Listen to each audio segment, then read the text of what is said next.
Olá, meus irmãos e irmãs de Ideal Espírita, vocês amigos e amigas que nos acompanham aqui na página Estação da Luz Espírita, muitíssimo obrigado mesmo pela sua companhia. A nossa página Estação da Luz Espírita não tem fins lucrativos, o objetivo é a divulgação da doutrina espírita. E é por isso que nós reunimos aqui esta sede de matérias espíritas para que possa atender às suas necessidades, estudo, lazer, pesquisa. Você encontra aqui na nossa página Estação da Luz Espírita os livros da codificação, obras suplementares, entrevistas, palestras e os programas da Web Rádio Estação da Luz de Natal e Web Rádio Cristo Consolador de São Paulo. Ou seja, um acervo que atenda às suas necessidades, sem fins lucrativos. O objetivo é a divulgação da doutrina espírita. E agora eu convido você para nos acompanhar na reprodução de mais esse trabalho imperdível. Muito obrigado mesmo pela sua companhia e vamos juntos!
Eu adoro tanto essa vinheta que quando eu vejo, eu ponho ele de novo sem querer. Gente, um sábado maravilhoso, hoje, 14 de junho, Dia dos Namorados, né? No Brasil. Não, já foi dia 12. É que o meu tá aqui do meu lado, já tá lembrando. Não, foi dia 12. Mas 14 de junho de 2025, e a gente aqui esperando esse dia, esse sábado, sempre com muita alegria, porque a gente sabe que vai encontrar pessoas especiais, vamos passar momentos especiais, uma horinha super especial, que passa tão rápido. Assim, junto com essas pessoas queridas, hoje aqui temos a nossa Sônia, a nossa Paula, a Sônia Gonçalves, a Sônia Paula e a nossa Renata Gonçalves. Jesus amado, eu estou embanando tudo. Tudo junto e misturado. Exato. É porque a gente estava falando antes de Na entrar, nossa acho que é a festa junina, né? Não foi à toa. Mas com toda essa alegria, e vocês que estão conosco aqui ao vivo, aqui as pessoas que estão entrando aqui, quem já chegou aqui, o Tavares está aqui já dando para a gente uma boa tarde. Obrigada, Tavares, uma boa tarde para você também. E muito obrigada, Tavares, por essa oportunidade de encontro de amigos e amigas, nessa grande família Paulo Estevão, essa grande família espiritual, universal, e a gente poder passar esses momentos especiais com essas pessoas e com vocês também, como eu disse, que estão nos assistindo, que vão entrar agora para nos assistir, ou vocês que vão assistir no futuro, porque esse programa é gravado. Enquanto estiver disponível aqui na internet, vocês vão poder assistir, entrando no canal da Web Rádio Estação da Luz, pelo YouTube ou pelo Facebook, vocês clicando em vídeos, vocês conseguem acessar todo, digite vídeos, depois coloca o nome do programa, que é a Web Rádio, tem vários programas lá que ela apoia, e um dos programas é esse do livro Paulo Estevão. Vocês clicam lá, Paulo Estevão, Paulo e nós, vão cair nesse nosso programa em ordem cronológica, porque esse programa é um estudo desse livro aqui, que é o livro Paulo Estevão, esse livro maravilhoso, psicografado pelo nosso querido Francisco Cândido Xavier, Chico Xavier, e ditado pelo Espírito Emmanuel, quando, na época, Chico Xavier estava encarnado e Emmanuel desencarnado, e agora a situação está invertida, Emmanuel está cá conosco e Chico Xavier está lá, e espero que ele esteja também tirando um tempinho dele de descanso, porque trabalhou para caramba enquanto esteve aqui conosco, inclusive na composição, na psicografia desse livro, né? Então a gente só tem mesmo que agradecer essa dedicação dele por nos dar esse maravilhoso livro que nos ensina tanto a cada dia. E aí vou parar de falar, além de dizer para vocês muito obrigado, sejam bem-vindos vocês do presente e do futuro, estar conosco, e vou falar oi, começando, Soninha, pela nossa Renata, pode ser?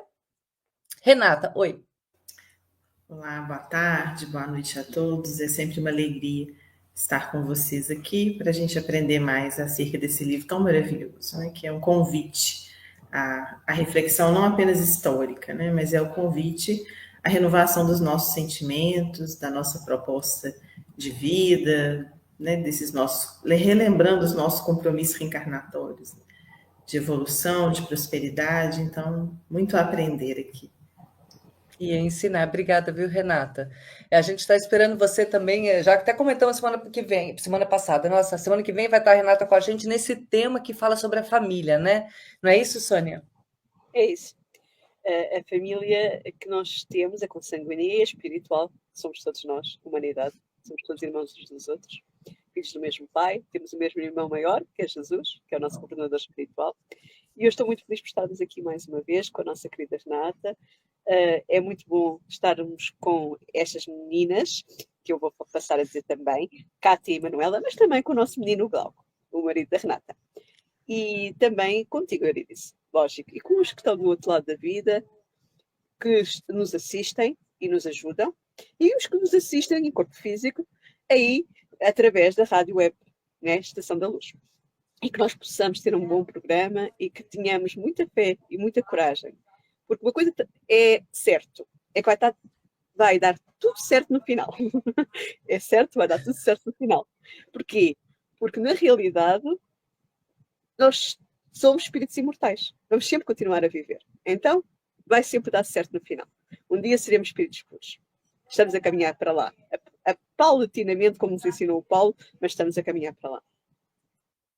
Exato. O importante é que a gente vai se encontrar cada dia trabalhando nesse nosso momento para cada dia a gente subir mais um degrauzinho nessa nossa escala evolutiva, mas juntos, isso que é gostoso, a gente nunca está sozinho, né? A gente sempre vai agregando pessoas que têm o mesmo objetivo e a gente vai, às vezes, dando a mão para quem está lá em cima e às vezes dando a mão para quem está lá embaixo, ou alguém nos puxando ou a gente puxando alguém. E essa é a mágica da vida, né? Essa é a grandeza do amor de Deus, né? Que sempre nos dá exemplos a seguir e nos transforma também em exemplos para os outros. Por isso, olha a responsabilidade do que nós devemos fazer com a nossa própria vida, porque nós também somos exemplos para os outros.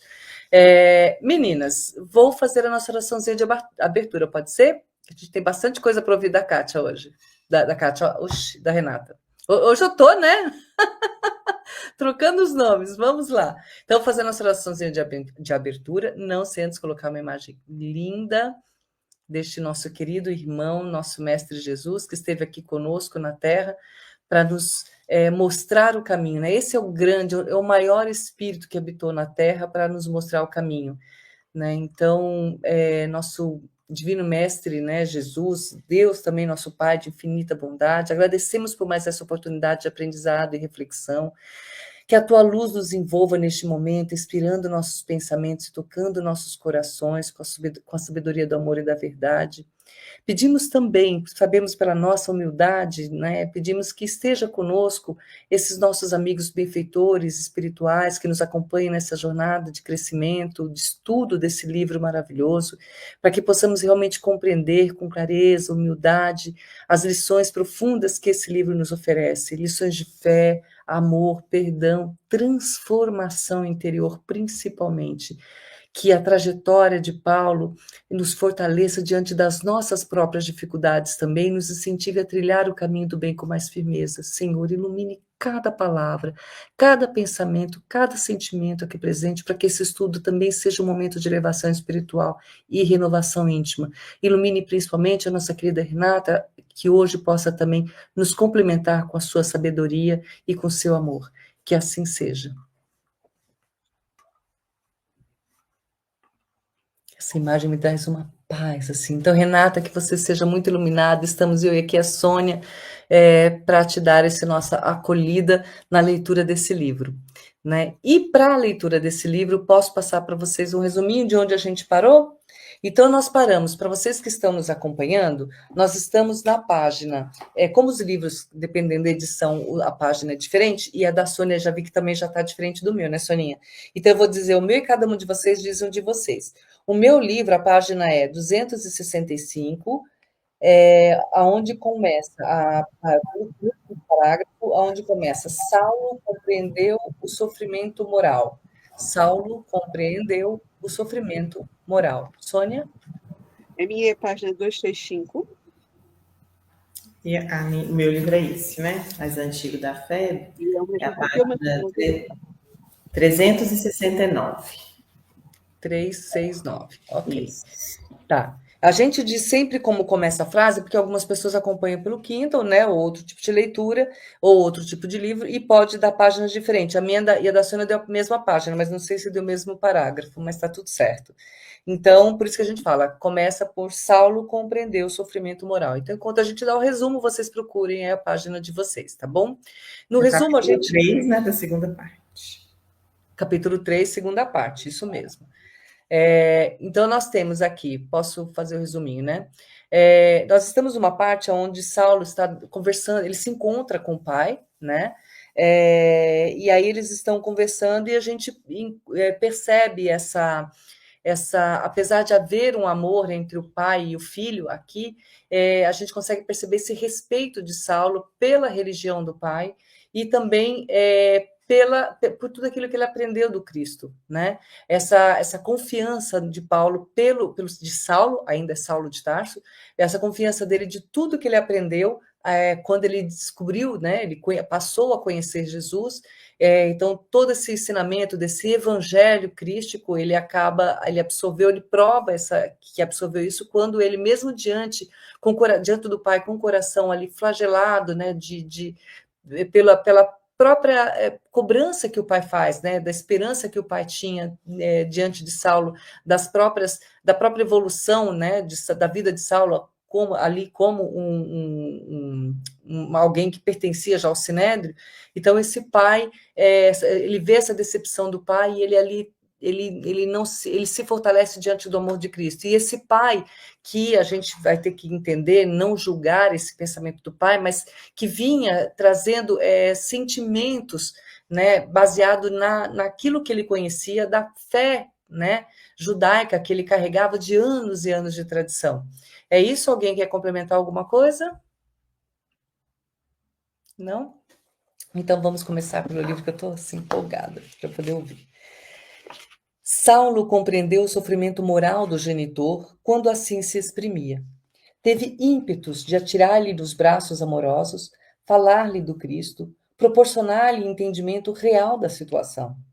Todavia, prevendo simultaneamente a dificuldade de se fazer compreendido, observava-o resignado, enquanto ele prosseguia de olhos úmidos, revelando a mágoa e a cólera que o dominavam. Como pode ser isso, se a doutrina malfadada do carpinteiro de Nazaré impõe criminosa indiferença pelos laços mais santos da vida, como negar a nocividade de bastardia? Será justo preferir um aventureiro que morreu entre malfeitores ao pai digno e trabalhador que envelheceu no serviço honesto de Deus? Meu pai...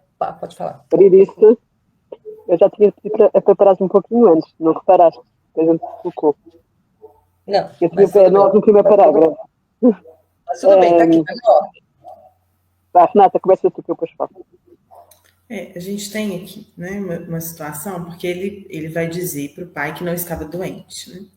Que o pai acreditava, né, que ele tinha tido um surto, né? E para justificar o que ele fazia, porque esse pai, né, ainda tinha uma dificuldade ali de atingir o nível de compreensão que ele já tinha da vida. Por isso que ele dá conta de aceitar Jesus, né? Porque a gente já soube, né, nas leituras anteriores, que Paulo, né, ele já era nobre, né? Quando ele conhece Abigail, ele respeitava a lei, ele respeitava a família, ele não era um devasso, não é? Ele não era um qualquer, ele era um homem dedicado à sua religião, ele se mantinha casto, aguardando o casamento, então ele não... É interessante, né, que, por exemplo, a gente tem grandes homens, né, grandes pessoas que fizeram trabalhos maravilhosos pela humanidade, elas trazem essa marca da castidade, né? Não constituíram família.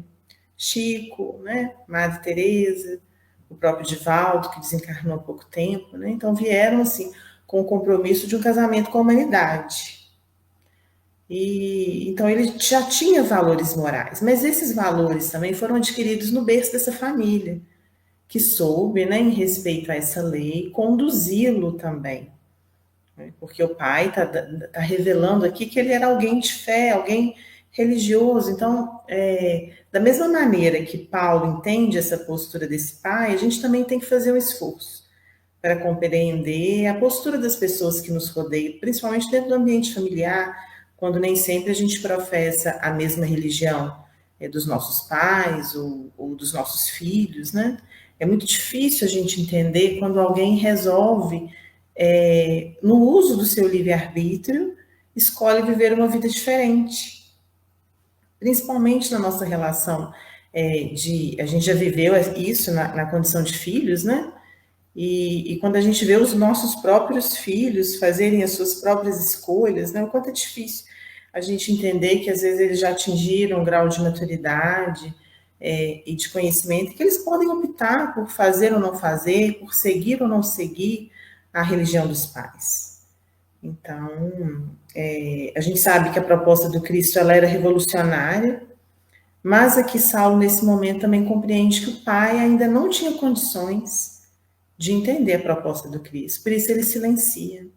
E quantos de nós não dá conta desse silêncio? A gente quer o duelo, né? A gente já começa, às vezes, um diálogo dentro do ambiente familiar, querendo convencer o outro sobre a nossa verdade.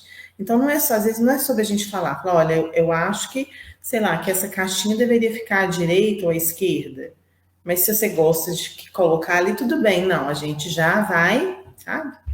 Contudo, às vezes por uma coisa muito simples, né? Não, porque eu prefiro desse jeito, porque você também deveria gostar dessa forma, porque você também deveria fazer do meu jeito, que eu não entendo, é tão óbvio, como que você guarda esse negócio onde aquilo não deve ser guardado?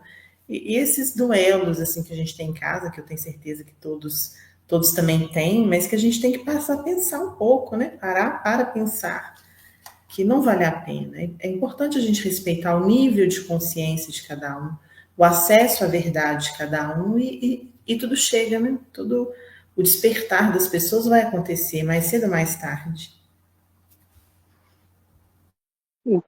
Eu gostei de uma parte aqui que para mim é muito importante e que parece que o pai é muito duro, né? Da forma como ele está a agir.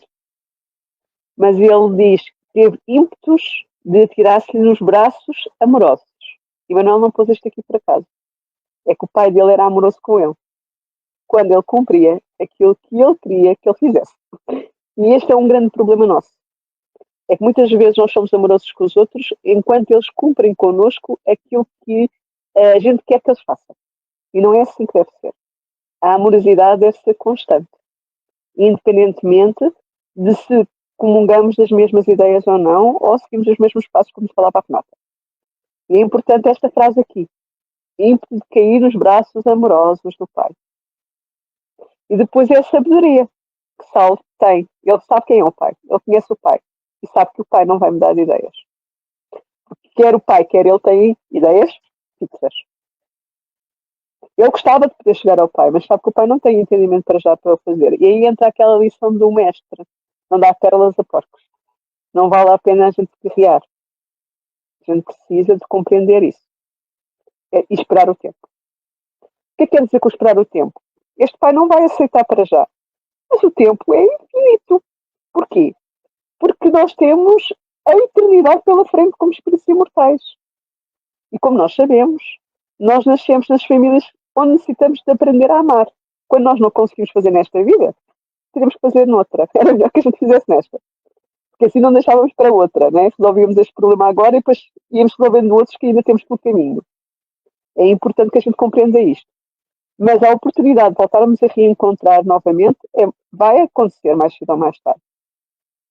Porque este pai, quando passar esta situação, quando ele chegar ao plano espiritual, quando ele começar a perceber o Cristo, porque um dia ele também vai encontrar o Cristo, ele vai se lembrar do filho. E vai querer voltar a ver o filho. E o filho também não o vai esquecer. Eu tenho a certeza absoluta que o Saulo, onde quer que ele tenha ficado no plano espiritual, não se esqueça deste pai. Quem ama, ama sempre. E ele amava o pai. Mesmo que estejamos temporariamente em caminhos diferentes, o amor verdadeiro, mesmo que não consiga vencer para já o orgulho, vai vencer mais cedo ou mais tarde. Como aconteceu com a questão da Abigail, né? O Saulo inicialmente não conseguiu, mas depois o amor superou. Pode demorar mais tempo, mas espera. Mais cedo ou mais tarde nós superamos o orgulho. A nossa maior chaga. Que é a chaga deste pai, a chaga deste filho, também era, e continua ainda a ser trabalhada, mas ele já está muito diferente. Porque ele aqui já não vai impor as suas ideias, não é? E também é o respeito ao pai. Ele sempre respeitou o pai.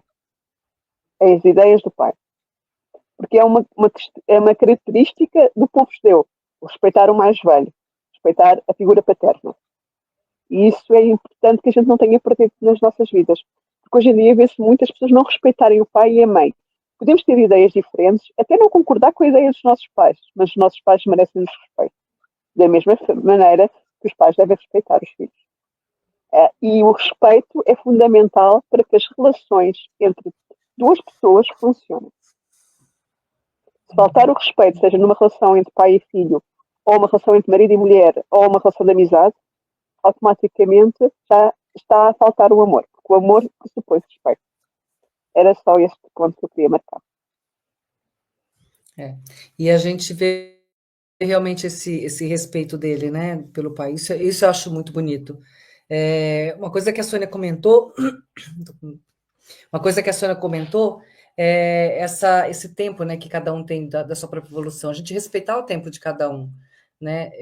Não obrigar as pessoas a pensarem como nós, né? Orientá-las sempre que possível, mas não obrigá-las a pensar como nós. Mas também não desfazer os nossos pensamentos, aquilo que a gente acredita, que é o que Saulo mostra aqui, né? Se aquilo que você acredita, então não é sair mudando, né? Se você tem as bases firmes, que foi o que ele recebeu, né? Ele recebeu essas bases firmes, e aliás, ele recebeu do próprio Cristo a base firme. Então, por que ele tinha que mudar simplesmente pelo amor ao pai? E também não mentiu para o pai, né? Ele foi verdadeiro, mostrou a parte dele, mas com respeito ele ouvia esse pai, esse carinho, né? Talvez isso foi um grande momento de dor dele, porque ele via esse pai que não aceitava de jeito nenhum esse Cristo. Talvez essa situação até imposta pelo próprio Saulo, quando ele estava lá no Sinédrio. Ele que infligiu, que elevou, né, os ânimos das pessoas contra o Nazareno, o carpinteiro, que é o que ele falava, né? Se a gente lembrar do começo do livro, é o que ele falava, era o carpinteiro, como que ele repete aqui? Carpinteiro de Nazaré. E agora ele está ouvindo isso, né? Você ia falar, Sônia? Pode falar.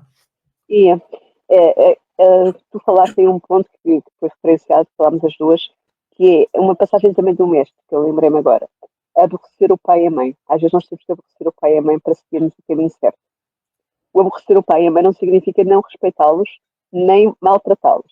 Significa que às vezes não seguimos a mesma religião, a mesma filosofia, até as profissões que eles querem para nós, seguimos aquilo que nos faz bem para a nossa consciência.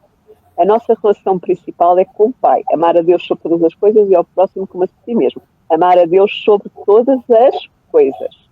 E é isso que o Saulo está aqui a fazer. Está a pôr em primeiro lugar Deus. E nós precisamos fazer isso nas nossas relações. Se nós pusermos Deus em primeiro lugar, também conseguimos fazer uma outra parte, que é amar o próximo como a nós mesmos.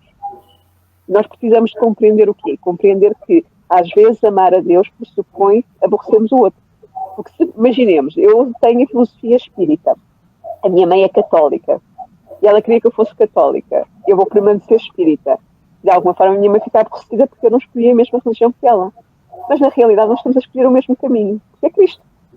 Nós seguirmos o Evangelho, tanto é um como no outro. Não é? Então, a visão, a forma como nós vimos a relação com Jesus e com Deus é que é diferente. Mas não deixa de ser a mesma base. A base é o amor. Não é? E respeitar cada uma na sua. Nem tentar convencer uma ou outra a seguir o nosso caminho. Cada uma a seguir o seu. Eu falo por experiência própria. Na minha casa eu sou espírita, a minha mãe é católica. E a gente respeita-se. Cada uma na sua filosofia. E conseguimos falar dos assuntos sem precisar de entrarmos em guerrear. Como? Falando dos pontos convergentes, que é o amor. Esse é igual, a caridade é igual, tudo é igual. O que difere é a forma como nós vemos a relação. Então, que nós possamos fazer isto nas nossas vidas. Não vale a pena nós acharmos que a minha religião é melhor que a do outro. A religião verdadeira é do amor. As religiões do mundo são caminhos para chegar a isto. Mas a religião é o amor. E isso está em qualquer lado, desde que a gente viva de acordo com o fazer o bem, constantemente. E também posso ser ateu e fazer o bem e ser melhor que alguém que se diz cristão que não faz o bem. Porque a partir do momento que eu faço o bem, eu já estou a caminho. Fora da caridade não há salvação, diz a nossa máxima. E é certo. Isso qualquer pessoa pode fazer, independentemente de qual seja a forma como adora a Deus, ou se mesmo adora a Deus. Renata? A gente não pode esquecer que a obediência aos pais, né, é a base do desenvolvimento da humildade. É aí que a gente aprende. É a primeira escola de humildade que a gente tem na existência é o lar, né? Onde às vezes a gente tem que dormir a hora que eles querem, acordar a hora que eles querem, estudar na escola que eles escolheram pra gente, né? Viver a vida sob a cartilha dos pais. Assim a gente aprende a deixar o orgulho um pouquinho de lado. Muito bem. E a gente está aqui já com o nosso Sandro José Pinheiro. Ele está dando boa tarde para todas, tá? Queridas amigas, para você também, meu querido, nosso querido amigo. E o Sandro, daqui a pouco, ele vai entrar aqui na Web Rádio Estação da Luz com o programa o Evangelho por Emmanuel, às 22h05, né, Sandro? O tema dele hoje vai ser Dentro da Luta, do livro Fonte Viva. Seja bem-vindo. 22h05 em Portugal, mas só que 5 no Brasil. 22h05 em Portugal, 18h05 no Brasil. Essa história de ser um programa internacional, né? Então, vamos lá. Mas, pai, dizia o moço em voz súplice, o Cristo é o Salvador prometido. Isaac pareceu agravar a própria fúria. Blasfemas! Gritou. Não temes insultar a providência divina? As esperanças de Israel não poderiam repousar numa fronte que se esvaiu no sangue do castigo entre ladrões. Estás louco? Exijo a reconsideração de tuas atitudes. Enquanto fez uma pausa, o convertido objetou. É certo. Só um pouquinho. Pode. Esse parágrafo, assim, ele não me deixou de lembrar a questão da guerra, né? Que a gente está vendo, e ontem mesmo eu refleti até em casa com o Glauco sobre isso, né? Que a gente vê como que é diferente, às vezes, assim, de uma dimensão que a gente traz, porque pelo menos a gente estuda, né? A gente estuda, assim, que a gente tem que pregar e a gente tem que viver. Só que quando você vai, assim, para uma casta, né? Como é o que ele está expressando aqui, é sobre pregar, viver e defender um modo de vida e um grupo. E, tipo, eu não posso matar um outro judeu, né? Apesar deles terem condenado Cristo. Eu posso condenar alguém à morte, mesmo estando nos 10 mandamentos, que é não matarás. Não é? É um paradoxo muito grande. Como que um povo tão religioso massacra outro, né? Principalmente nos tempos de hoje, né? Então a gente vê... Seguidor das leis da Torá, né? Que o não matarás veio de lá. Sim, os 10 mandamentos, é lei divina esse respeito, né? Então, em que dimensão? Desde que não é violente, né, o nosso modo de pensar, eu posso simplesmente massacrar o outro. Então, a gente sabe, assim, que a guerra tem uma questão política, mas ela acaba sendo uma expressão de um povo, né, que defende uma lei que parece ser tão estranha, né? Apesar de que a gente é meio fariseu também, porque tem muita coisa que a gente prega e a gente não vive, né? Mas, assim, talvez a gente já não encontre justificativa mais para as nossas ações, né?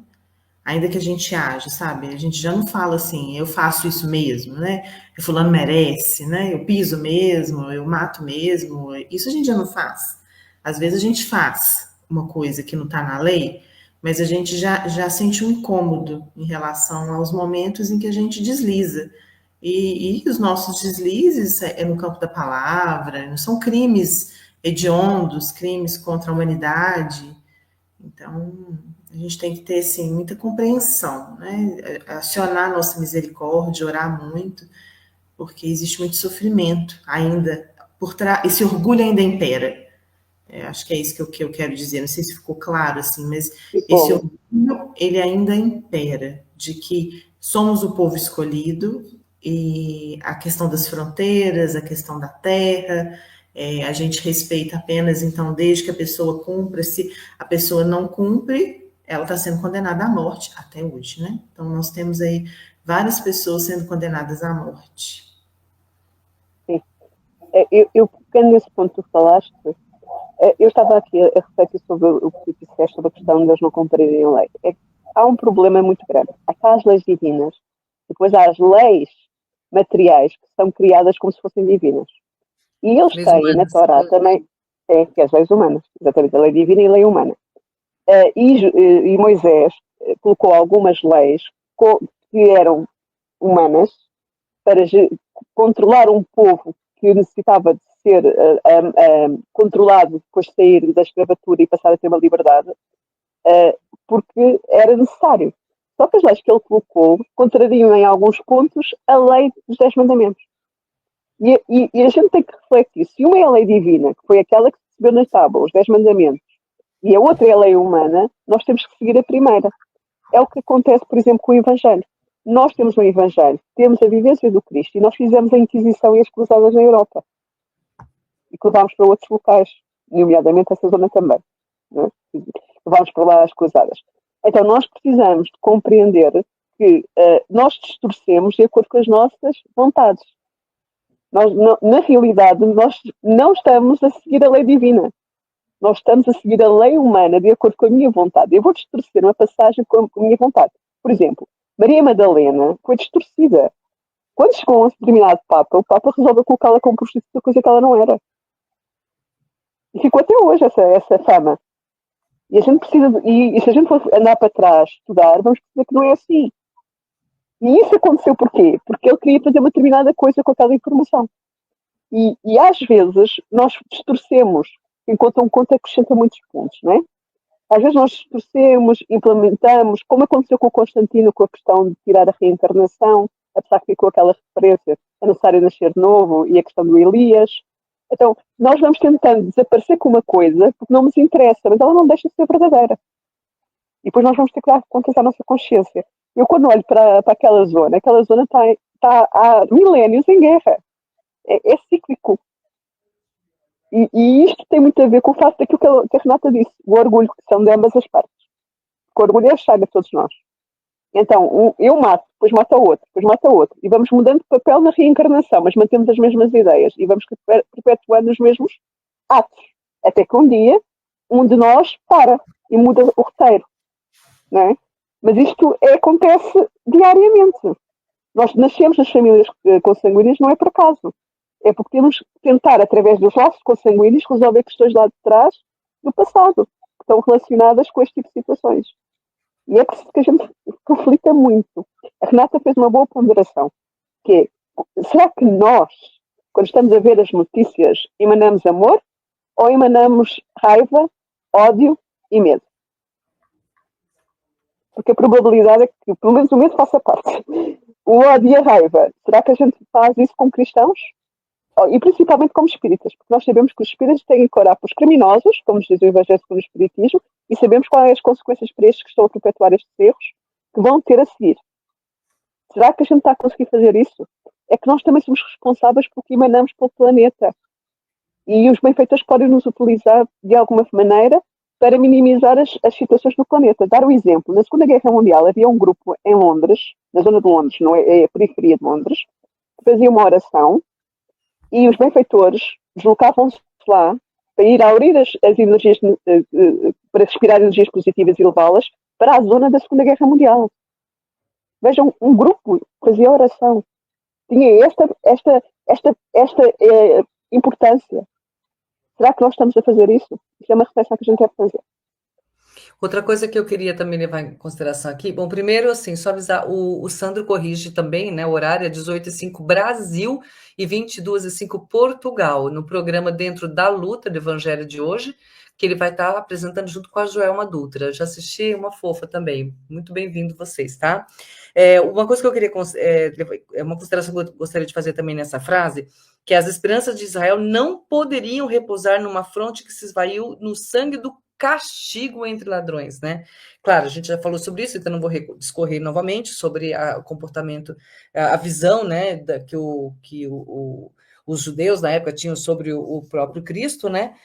Mas entre ladrões. O que eu gostaria de ressaltar é o seguinte: que dentro desse orgulho que vocês também falaram, a gente vê que Cristo se pôs entre todos, né? Ele convivia com todas as castas, claro que ele veio para os doentes, ele mesmo falou isso, mas convivia com todos os grupos, né, sociais com a mesma presença dele, mesmo presença crítica que ele tinha em sabedoria. E aí, às vezes, a gente também tem que considerar isso, né? O que a gente faz quando a gente olha para o outro que ele está, entre aspas, numa situação inferior à nossa, né? A gente já vai julgando também, porque é mais pobre ou porque ele... não estou defendendo o bandido nem nada, né? Aqui a gente faz, aqui a gente vai pagar. E é melhor pagar aqui porque a cobrança do lado de lá é mais cara. Então, eu quero pagar meus erros aqui, né? Então a gente vê exatamente, queria ressaltar isso, né? Esses julgamentos que a gente faz também das pessoas que passam no nosso caminho, nossa jornada. E quando eu falo isso, a gente citou aqui guerras, mas assim, acho que a pior guerra, todas as guerras são ruins, né? Mas a pior é aquela que a gente faz junto com as pessoas que estão ao nosso redor, né? Seja na nossa casa, seja no nosso ambiente de trabalho, seja no trânsito, né? E a gente faz isso, a gente ainda... E não se percebe, né? Não sei se fala português brasileiro, não se percebe de quanto a gente ataca no nosso dia a dia, né? Quando a gente vê, a gente já fez, porque já tem dentro da gente, e a gente acaba fazendo isso com as pessoas também. E esse atacar, esse julgamento é uma forma de ataque, porque esse julgamento, a gente não se contenta só em julgar e ficar para a gente, mas a gente ainda fala para o outro, que nem aquela fofoca, mas você viu aquela pessoa? Você viu aquela roupa que ela tá? Você viu aquele comportamento dela? Eu faço isso, gente, ainda, né? Eu não sou santa. Eu estou lendo o livro para ver se eu aprendo alguma coisa, né? E eu trago essas pessoas especiais para poder ver se com elas eu aprendo alguma coisa. Mas a gente exercitando todos os dias, primeiro começa para a gente. Começa a gente tentando descobrir, não, a gente descobrindo o que não deve ser feito. Depois descobrindo como não deve ser feito, depois descobrir por que não deve ser feito, e depois a gente vai fazer o quê? Treinar, até um dia aprender a ficar simbiótico, né? Ou seja, as minhas ações já serem naturais diante desse comportamento que começou pelo intelecto, né? Eu estou certa, a Renata é psicóloga, vai me orientar dessa forma, mas eu acho que é assim que funciona, né? O Sandro está dizendo, nós nunca vamos nos sentir confortáveis com outras opiniões diferentes das nossas, até nos sentimos o próprio autor dela. Olha que linda essa frase, né? Vou até colocar aqui, ó. Renata, eu perguntei se eu estava certa, né? Que às vezes assim, a gente produz muito conhecimento sobre a nossa vida, né? Muita racionalização. Mas a mudança ela não é da ordem da produção do conhecimento, e sim da ordem do sentimento, né? É só quando a gente conseguir assim, alcançar as fibras, né, do nosso ser é que a gente movimenta. Mas até que isso aconteça, é o que você falou mesmo, a gente vai lendo, vai passando na água limpa, vai tendo um exemplo, porque a leitura, ela nos instrumentaliza. Só que a gente é muito ritualista ainda. A gente acha que não, mas a gente é.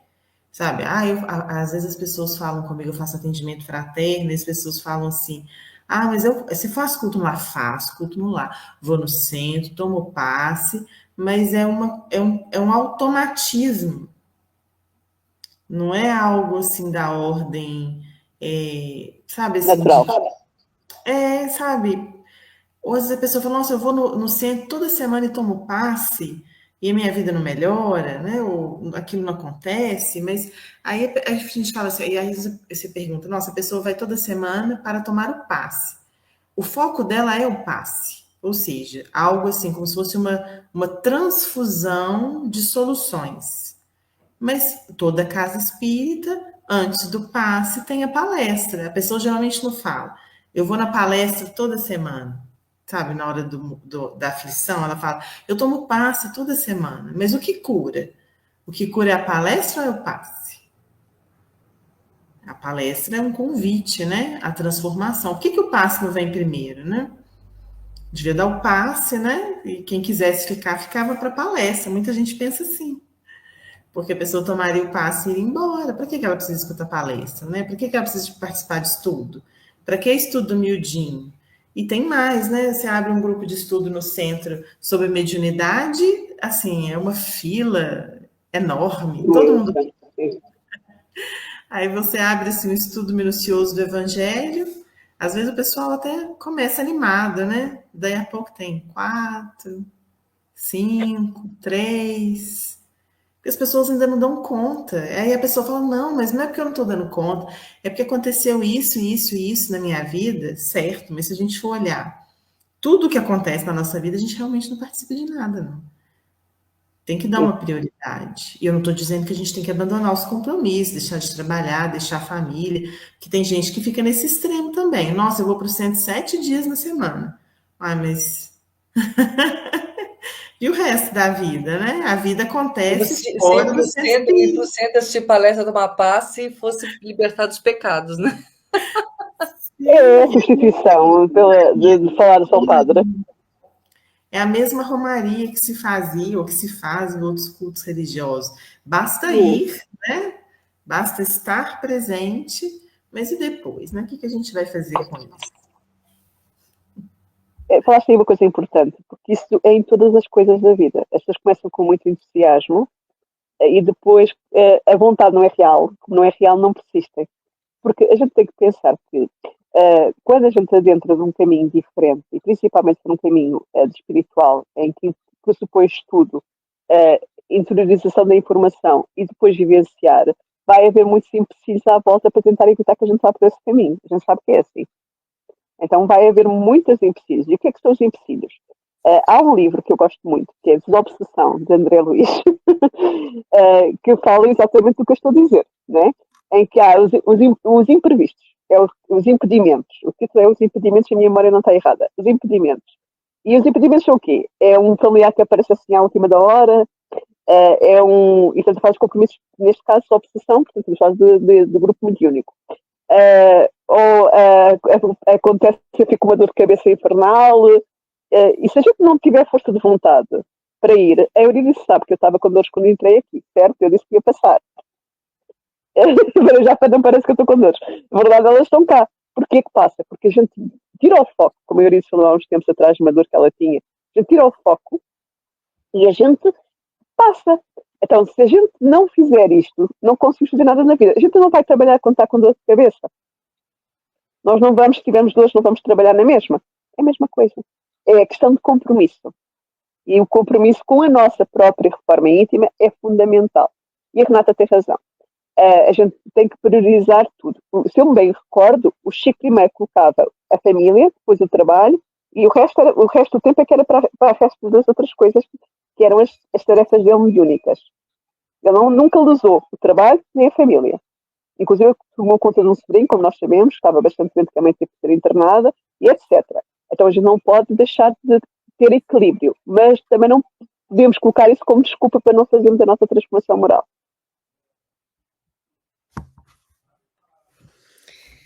Enquanto fez uma pausa, o convertido objetou. É certo que meu passado está cheio de culpas quando não hesitei em perseguir as expressões da verdade. Tá aqui mesmo. Mas, de 3 anos a esta parte, não me recordo de ato algum que necessite de reconsideração. O ancião pareceu atingir o auge da cólera e exclamou áspero. Sinto que as palavras generosas não quadram à tua razão perturbada. Vejo que tem esperado em vão para não morrer odiando alguém. Infelizmente, sou obrigada a reconhecer nas tuas atuais decisões um louco ou um criminoso vulgar. Portanto, para que nossas atitudes se definam, peço-te que te escolhas em definitivo entre mim e o desprezível carpinteiro. É duro, mas nós já passámos por isso algumas vezes ao longo dos milénios. E nós também já fomos agentes de fazermos exatamente o mesmo. Se é que já não fizemos nesta vida. Já estou a ser simpática. E é importante que a gente compreenda. A gente quer impor a nossa vontade. Então, ou ficas comigo e rejeitas aquilo que tu achas que é o certo, ou então não há amor. O orgulho vencendo. Eu não quero odiar alguém. Ele está a dizer que vai passar a odiar o filho. Se bem recordamos de André Luiz, o ódio é o amor que adoece. Portanto, é amor da mesma. Está adoecido, né? Pelo orgulho. E a gente tem que muito pensar sobre isto. E a prepotência, porque aqui há uma questão de prepotência. Eu quero impor a minha vontade, que é um dos filhos do orgulho. Então nós precisamos muito ter cuidado, porque nós fazemos muito isto. Já não posso, peço desculpa, nós já não fazemos isto às vezes da forma tão dura como está aqui, mas fazemos de outras maneiras. Se vais com ela, não precisas cá voltar. Isto acontece nas relações tóxicas.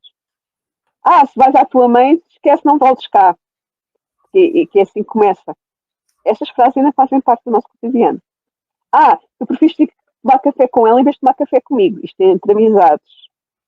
Tu preferes a ela em vez de a mim. Isto demonstra a nossa infragilidade muito grandes ainda. E nós precisamos refletir sobre isto. Porque isto é de respeito ao outro. E depois é outra coisa, falta de amor próprio. Autoestima, né? Achar que, porque como foi tomar café com a outra pessoa, já não gosta de mim, né?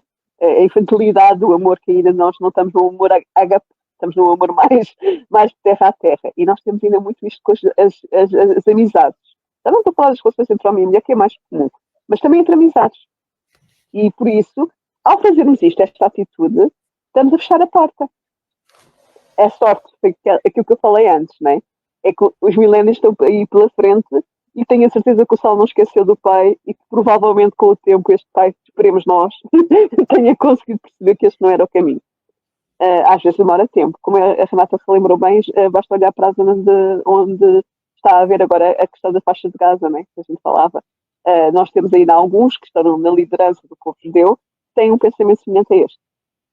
Então, às vezes, nós não nos libertamos tão facilmente e tão rápido como nós gostaríamos. Mas como 2000 anos perante a eternidade é pouco, é um segundo, vamos dizer assim, então há sempre a haver uma altura em que a gente consegue voltar a encontrar-nos e voltar a transformar o amor que adoeceu em verdadeiro amor. A voz paternal, ao anunciar semelhante intimativa, era abafada, vacilante, evidenciando profundo sofrimento. Saulo compreendeu, e em vão procurava um argumento conciliador. A incompreensão do pai angustiava-o. Nunca refletiu tanto e tão intensamente no ensino de Jesus sobre os laços de família. Sentia-se estreitamente ligado ao generoso velhinho. Queria ampará-lo na sua rigidez intelectual, abrandar-lhe a afeição tirânica, mas compreendia as barreiras que se antepunham aos seus desejos sinceros. Sabia com que severidade fora formado o seu próprio caráter. Prejulgando a inutilidade dos apelos afetivos, murmurou entre humilde e ansioso. Meu pai, ambos precisamos de Jesus. O velho, inflexível, endereçou-lhe um olhar austero e retrucou com aspereza. Tua escolha está feita. Nada tens a fazer nesta casa. O velhinho estava trêmulo. Via-se-lhe o esforço espiritual para tomar aquela decisão. Criado nas concepções intransigentes da lei de Moisés, Isaac sofria como pai. Entretanto, expulsava o filho depositário de tantas esperanças como se cumprisse um dever. O coração amoroso sugeria-lhe piedade, mas o raciocínio do homem, encarcerado nos dogmas implacáveis da raça, abafava-lhe o impulso natural. Aqui está.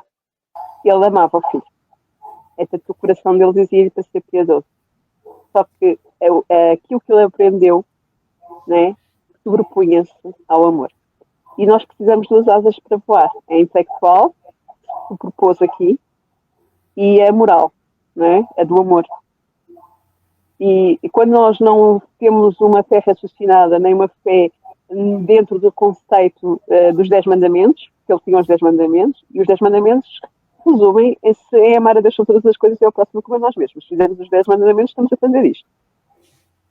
E então nós precisamos de, às vezes, pensar assim, o quanto às vezes o achar que temos que cumprir aquilo a que fomos ensinados e não compreender que temos que colocar primeiro o amor em evidência é complicado. Ele amava o filho, mas o orgulho sobrepôs e o dever, né? O dever, o de cumprir. Lembram-se da severidade com que ele educou o filho dentro dos preceitos, né, de judaicos. E ele também foi educado nessa severidade, de certeza, pelos seus pais e antes. E então é muito difícil romper com uma herança que está intrínseca nele, desde que nasceu, e não só, provavelmente outras eras, né? Deve ter tido várias reencarnações como judeu. Então é muito complicado tu romperes com um pensamento que está cristalizado em ti. É aquilo que chamamos fanatismo. E o fanatismo não existe só no judaísmo, nem no catolicismo, nem nos evangélicos, como muita gente diz. Também pode haver fanatismo espírita. A Renata deu aqui um exemplo, não é? Que a pessoa acha que tem que estar a trabalhar muito dentro do movimento espírita para fazer a tarefa dela. E a tarefa tem que ser feita no nosso interior e depois no resto. E ela está muito nos seus deveres fora e não está a trabalhar a sua parte interior. Vai à casa espírita, faz natividades, e estamos a falar já das pessoas com alguma, não os frequentadores como a Renata dava ali exemplo. Estamos a falar, por exemplo, de uma pessoa que gera uma casa. Tem que haver equilíbrio. E dizer assim, pessoas que estão há muito tempo dentro da doutrina espírita, vou dar aqui um exemplo que me contaram recentemente, a pessoa não consegue perceber que as doenças existem porque ela precisa de fazer qualquer coisa dentro dela para melhorar. E ela tem uma doença crónica. Ou seja, uma pessoa que estava, segundo a pessoa me disse, estava há 20 anos no espiritismo, não compreendeu que ela tem que fazer a sua transformação moral. Que é o que a Renata falava há pouco. Que é isso que vai fazer com que ela seja menos doente. A gente pode, numa doença crónica, não conseguir que ela desapareça. Mas a Eurídice tem uma doença crónica. Tu focas na tua doença, Eurídice, ou fazes o oposto. Isso é importante. Para não falar muito de mim, para a gente dar andamento no assunto, Sim. eu tenho fibromialgia, que é uma doença crônica, que só ataca quando eu deixo. Tal e tal. Está aí a resposta. Então é preciso trabalho interior. Pronto, já respondeste o que eu queria. Obrigada. Exato. Sim, acho que a gente tem que ter assim, um certo cuidado, né? Porque para a gente não ver a doutrina espírita também com essa mesma dureza, sabe? Que esse pai está compreendendo a lei antiga, né? Porque essa lei antiga também era lida por Estevão e ele não encontrava justificativa naquela família para ser duro, para ser intransigente, né? Então o sentimento ele vinha em primeiro lugar. Por que eu falo isso? Porque eu vejo assim, muita gente esmagada, sabe? Por essas questões do conceito da lei de causa e efeito, mesmo por causa de quadros de adoecimento. Então, assim, quando a gente fala assim, olha, né? Vou pegar aí Eurídice, né?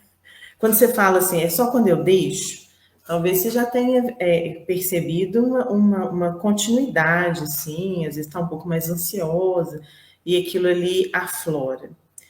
Porque governar isso não é simples, sabe? E quando a gente põe esse preceito da doutrina espírita, quer dizer, então é porque você não quer, sabe?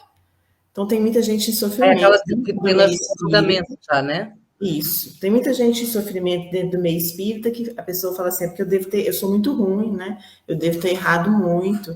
E aquilo acaba justificando comportamentos depressivos, né? A doutrina não é por aí, sofrimento, sabe? Né? Não é por aí. A gente não sabe dizer muito bem, a gente sabe na teoria, no livro é uma coisa. Na prática, a vida, assim, ela tem nuances que escapam à teorização que a gente tem. Está lá no Livro dos Espíritos. Olha, é mais ou menos isso, né? Falta palavras para a gente expressar o que realmente é. porque teve que encaixar, sabe, na nossa compreensão limitada, no nosso vocabulário. Imagina todas as leis do universo, elas não cabem na tabela periódica. A gente sabe que transborda.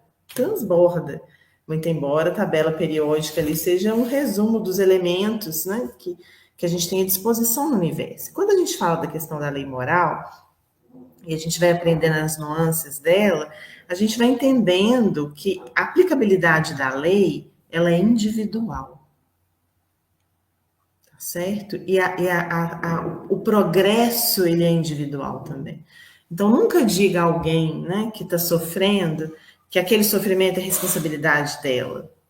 Porque a gente não sabe o quanto que a pessoa foi vítima de várias situações, né? Deus sabe. Tudo que envolveu uma pessoa, para hoje ela está numa existência com comprometimento, e a gente não sabe também, porque às vezes tem muita gente aí que está gozando a vida, com corpos saudáveis, né? Tipo, não tem uma cólica menstrual, não tem uma enxaqueca, né? Sabe? Assim, nunca dá uma dor de barriga. Você fala, nossa, eu vivo assim precisando de consulta médica e essa pessoa tá aí. Nossa, eu devo ter errado muito. Ela não. Não, gente. Tem muitas pessoas que estão com compromissos do passado bloqueados. Estão recebendo assim, um adendo de misericórdia, mas que estão muito comprometidas. É porque se deixar vir tudo, não dá conta. Então, às vezes, a gente já está recebendo uma parcela, uma oportunidade, através da doença, de acelerar o nosso progresso, que não necessariamente a gente errou no passado. É um pequeno parênteses, viu, minhas queridas, mas porque eu tenho encontrado muita gente sofrendo pela dureza dos corações, igual esse pai está sofrendo, né? Tem uma frase linda aqui que você não leu, né? Porque Eu quero terminar essa frase antes da gente terminar. Vai lá. Vou fechar meu microfone, por favor. Não, eu posso. Não, leia. Deixa eu terminar de ler essa parte, porque não vai. Infelizmente, eu não consigo entrar no outro parágrafo com a Renata, mas eu vou terminar essa parte aqui e depois eu abro para vocês falarem, que a gente está com o tempo já acabando. Saulo contemplou em atitude silenciosa e suplicante. O lar era a derradeira esperança que ainda lhe restava. Não queria crer na última perda. Cravou no ancião os olhos quase lacrimosos e, depois de longo minuto de expectação, implorou num gesto comovedor que não lhe era habitual. Falta-me tudo, meu pai. Estou cansada e doente, não tenho dinheiro algum, necessito da piedade alheia. E, atenuando a queixa dolorosa, também vós me expulsais? Aí paramos aqui, infelizmente vamos ter que parar aqui. Eu abro para vocês faculdade. Não, nessa última. Só dizer por que eu falo. É da ternura. Quer que eu leia a próxima? Isaac sentiu que a rogativa lhe vibrava no mais íntimo do coração. No entanto, julgando talvez que a energia era mais eficiente que a ternura, no caso, correspondeu secamente. Agora vai essa. Corrige as tuas impressões, porque ninguém te expulsou. Foste tu que votaste os amigos e os afetos mais puros ao supremo abandono. Tens necessidades? É justo que peças ao carpinteiro as providências acertadas. Ele, que faz tamanhos absurdos, terá poder bastante para valer-te. Agora é com vocês. Olha só, essa questão às vezes a gente acha que a rigidez, né, na condução dos filhos ou das pessoas, ela é maior do que a ternura. Tem que ter um equilíbrio.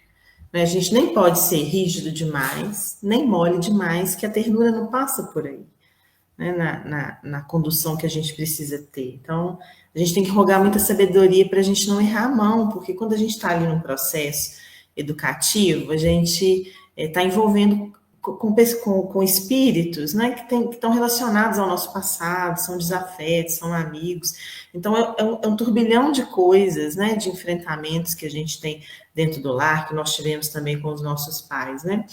E eu lembro de mim, lendo esse livro na adolescência, e pensando, gente, por que ele foi procurar esse pai, né? Por que ele foi lá? E devia ter procurado outra pessoa, nossa, esse pai, né? Eu me irritava, né? E assim, hoje, né, depois de muitas leituras e muitas reflexões, eu fico pensando assim, que ele foi dar uma oportunidade ao pai, né?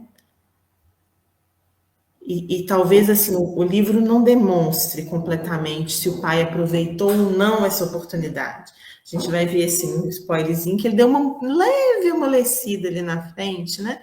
mas o quanto que isso não pôde transformar um espírito endurecido já há milênios, né? Talvez com essa ação dele aqui de humildade, ele tenha colocado o pai às portas da transformação moral. Eu acredito que sim. Até porque o pai está com os sentimentos do amor a querer se impor, mas ainda não conseguiu vencer o raciocínio, né? A questão do dever. Eu gostava de frisar o seguinte, que é, eu concordo com o que a Renata disse, a gente não deve ser duros. Portanto, a reflexão que eu estava a fazer é a pessoa estar há tanto tempo dentro da doutrina espírita e ela própria procurar fora desculpas para aquilo que ela tem e depois acaba por não conseguir aproveitar convenientemente a doutrina espírita. É lógico que a gente tem que, quando alguém chega ao atendimento paterno, nós não vamos dizer que a culpa é dela, nem vamos dizer, criar logo ali um karma para a pessoa. Mas a pessoa que está dentro da doutrina espírita há muito tempo, se ela não aproveitar o conhecimento que lá está, vai acabar por desperdiçar aquela oportunidade. Este desabafo que a pessoa fez comigo, ele não disse isso à pessoa, ele só o escutou e fez a reflexão depois. Okay? E a gente às vezes tem que pensar sobre isto, que é muito importante. E eu também fiquei a pensar sobre isto, a reflexão que a gente tem que fazer.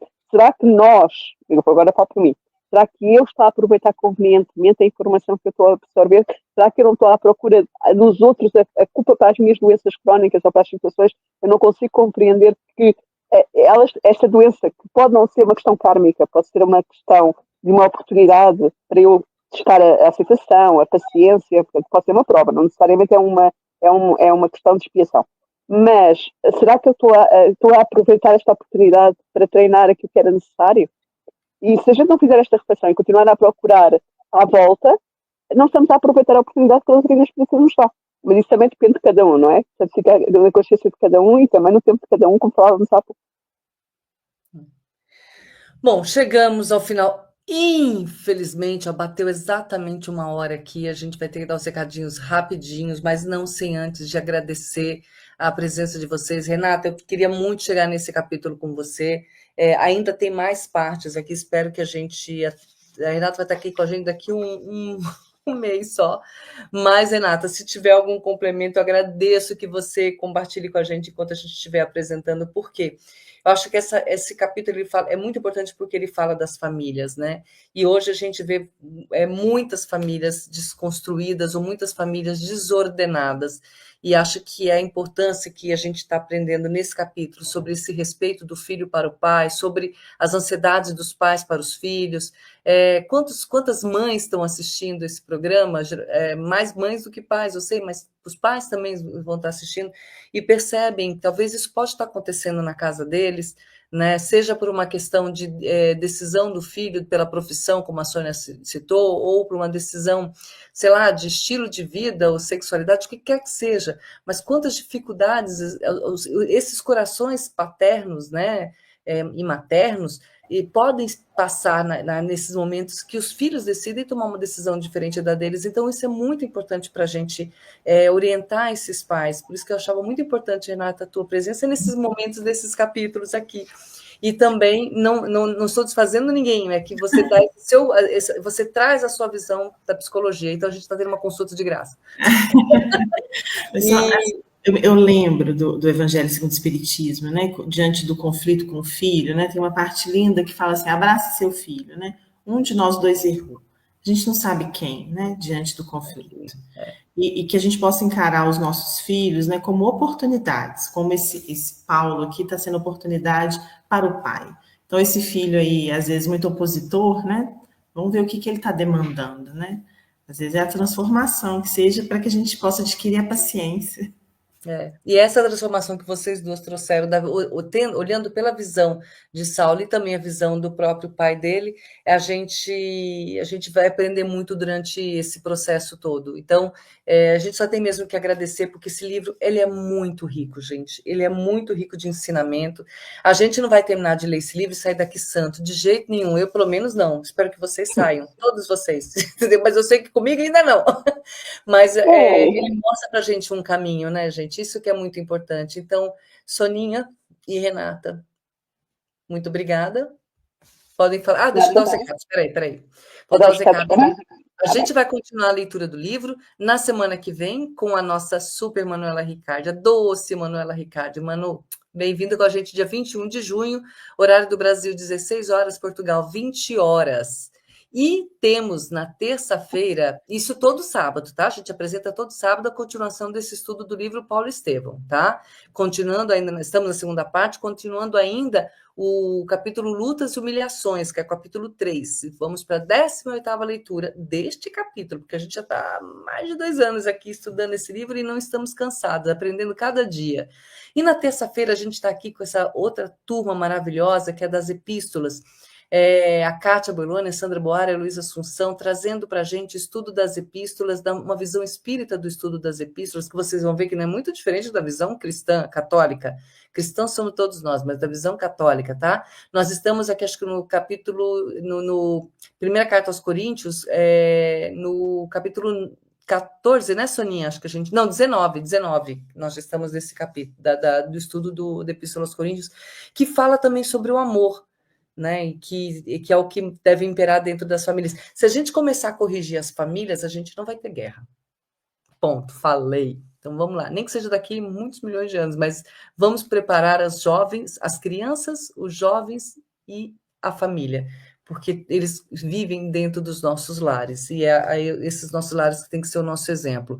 Vocês conseguem nos acompanhar pelo YouTube, pelo Facebook, procurando no canal da Web Rádio Estação da Luz, e aqui embaixo também fica passando um número de telefone, que é para quê? Vocês podem mandar perguntas, participar, que é o que a Renata vai fazer. Ela está obrigada a participar com a gente, pelo menos enquanto a gente estiver falando sobre família, Renata. Trazendo também a sua opinião, seu palpite sobre esse ensino para a gente, né? Desculpe, o telefone que passa aqui embaixo, fiquem de olho, que eu não sei, até chegar lá não vou ficar esperando, se não dá tempo. Aqui, ó, WhatsApp. Mandem as perguntas e comentários para o Tavares, e o Tavares, que é a nossa super voz do além, vai fazer com que essas perguntas cheguem até nós, e a gente vai encaminhar para essas meninas maravilhosas responderem, e eu fico aqui de plantão, as palavras aqui são da Sônia e dos nossos convidados, que hoje é a Renata. Renata, muito obrigada. Eu que agradeço. Que estejamos sempre juntas. Obrigada. Soninha. Até para a semana. Obrigada, Renata, do fundo do coração.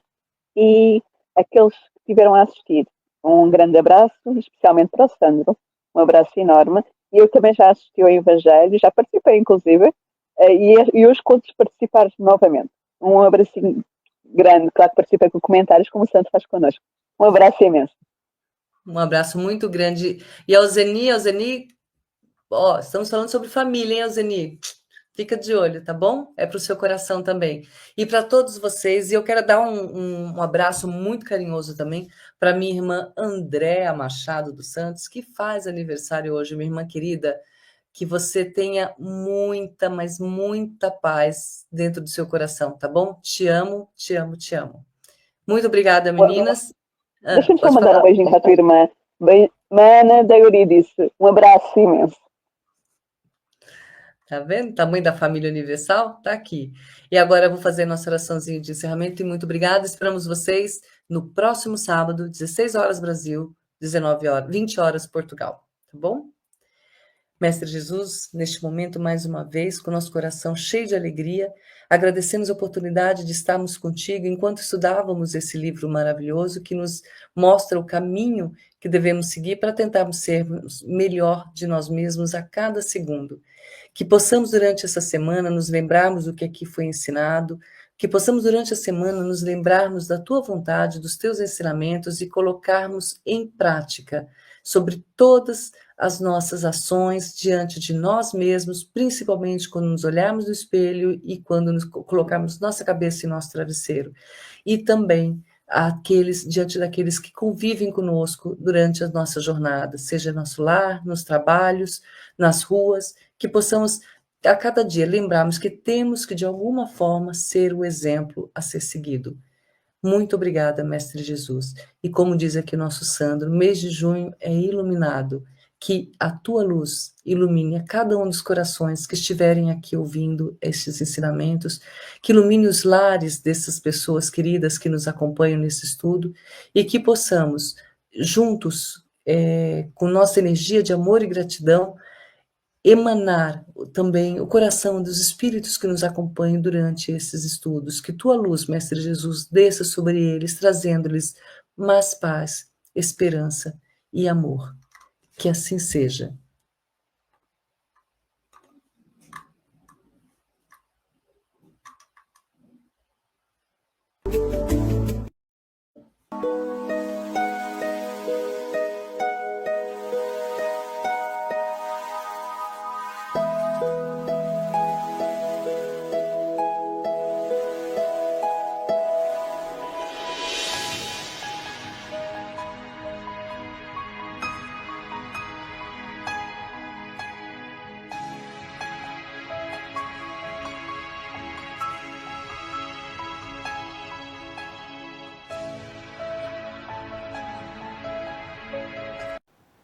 Chegamos ao final da nossa atividade. Muitíssimo obrigado mesmo pela sua companhia e espero você no próximo evento.